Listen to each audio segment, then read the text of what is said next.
As CARE, we started with 12 people as a pilot, an initial phase. And then using the results we got, the successes we got, we asked for funds, and then now we are having a cohort of 50.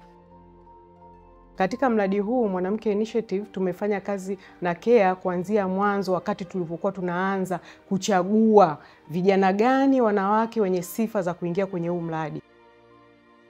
Kwa mara ya kwanza niliona mradi huu ukitangazwa kupitia mitandao ya kijamii kama Instagram kwenye pages za CARE International Tanzania. Yeah, and I applied and I got lucky to be selected among 50 women who got the opportunity to attend the program.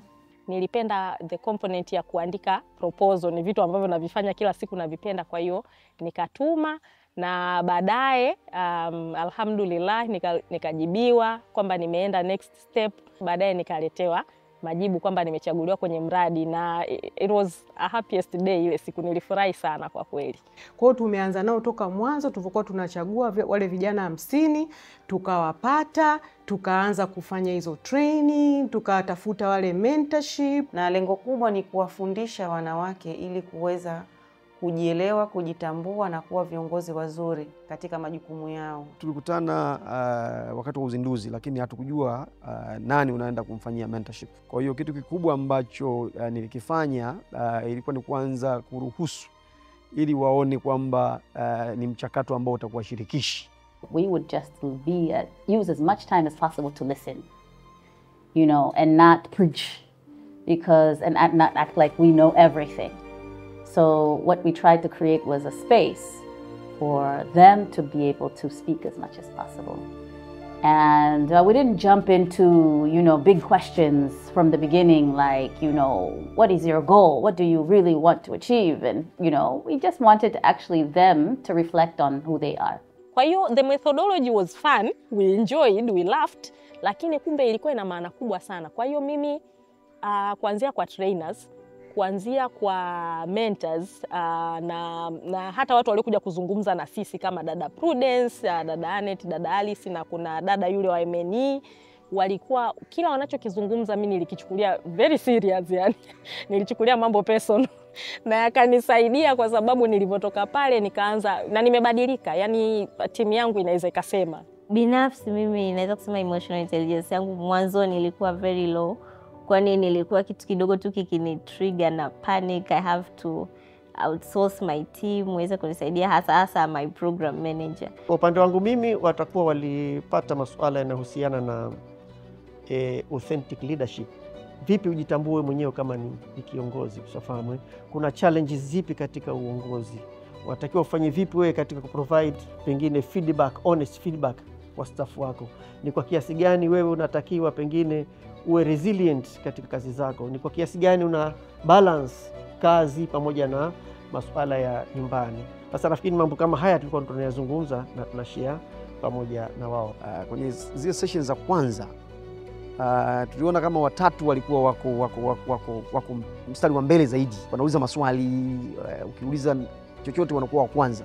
Wawili kidogo tuliona kama walikuwa wanakosa ule uwezo wa kujiamini, lakini pia hata namna ambavyo walikuwa wanataka kuzungumza kidogo ulikuwa unaona kuna shida. Sasa naweza nikakwambia kwenye sessions zilizokuwa zinaendelea za mwishoni tunaona hata kuna mabadiliko makubwa sana hata kwa hao wawili. Hata jinsi ambavyo nafanya utendaji wangu, jinsi ambavyo I present myself imebadilika. Kuna siku nilienda kuomba program nyingine na nikafanya interview and I passed. Nikaanza kuona impact ya training ya Young Women Leadership program, kwa sababu before that, yani interview pekee ambayo niliwahi kuifanya na nikajiamini ilikuwa ni ya kuja hapa. Zingine zote nilikuwa na uoga, yani nitatetemeka, nitafanya ni confidence yote inaniisha.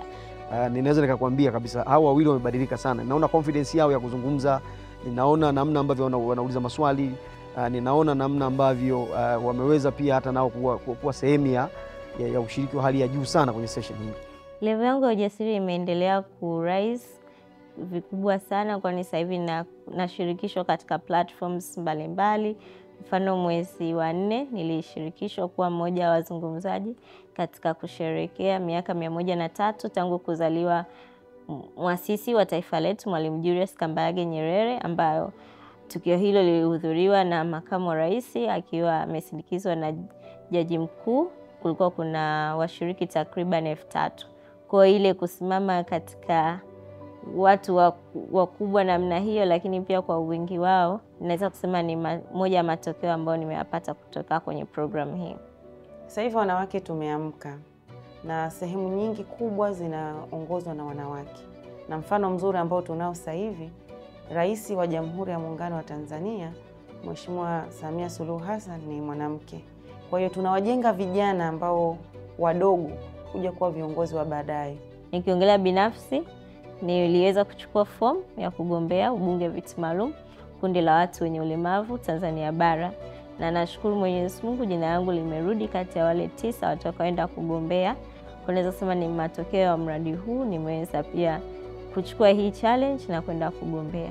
Na imani kuna wanawake vijana wengi ambao walikosa nafasi ambao mimi niliipata. Kuanzia mwaka huu wanaweza kupata hizo nafasi kupitia ushiriki wa partners mbalimbali katika mradi huu. Yeah, I think just to congratulate them for a very great program. Thinking about this idea is really good. So I hope that they keep going. We're as Nilele, we're very happy to join and support and making it something that can reach more young women.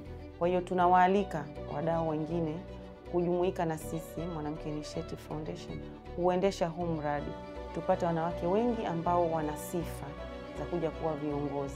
Our thinking, or with the way we are looking at, maybe to go beyond borders, maybe within Africa, because end of the day, we just want to see African women, young African women are becoming leaders beyond Tanzania. So that is our big dream.